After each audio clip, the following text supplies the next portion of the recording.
When I was a young man learning in Kollel, I was very impressed with Amazon.com. I ordered books and they delivered on time, every time, exactly as planned. At a certain point, they were going public, and I said to my wife, I'd like to invest in the initial public offering.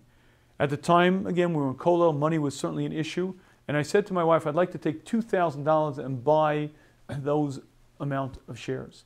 My wife said, you think it's a good idea? Go ahead. So in fact, that was the plan. The next day, I was going to take my $2,000 and invest it in the IPO of Amazon.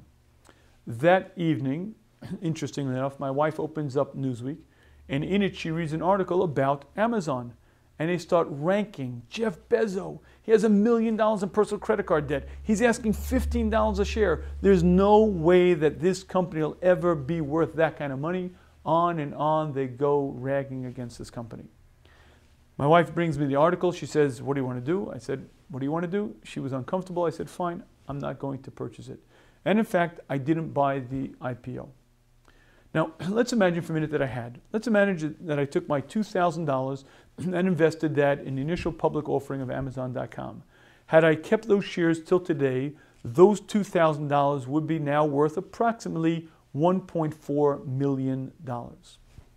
Now, thank God we don't lack, but I could think of some clever things to do with $1.4 million.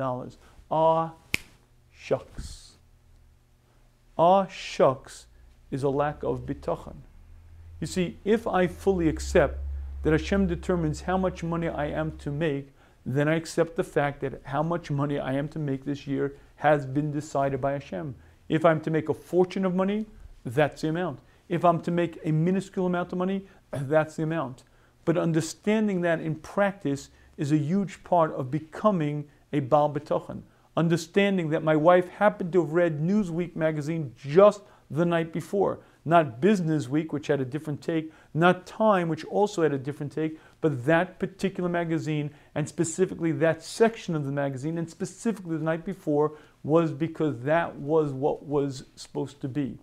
Understanding that everything is decided, everything is determined, allows a person to understand that there are no regrets, no aw shucks, no could've, would've, and should've, provided I've done my part responsibly, provided I've been prudent, wise, and judicious. Then I have full faith in Hashem. Exactly that which is supposed to be will be. Hashem runs the world. Hashem decides what's ultimately for my best.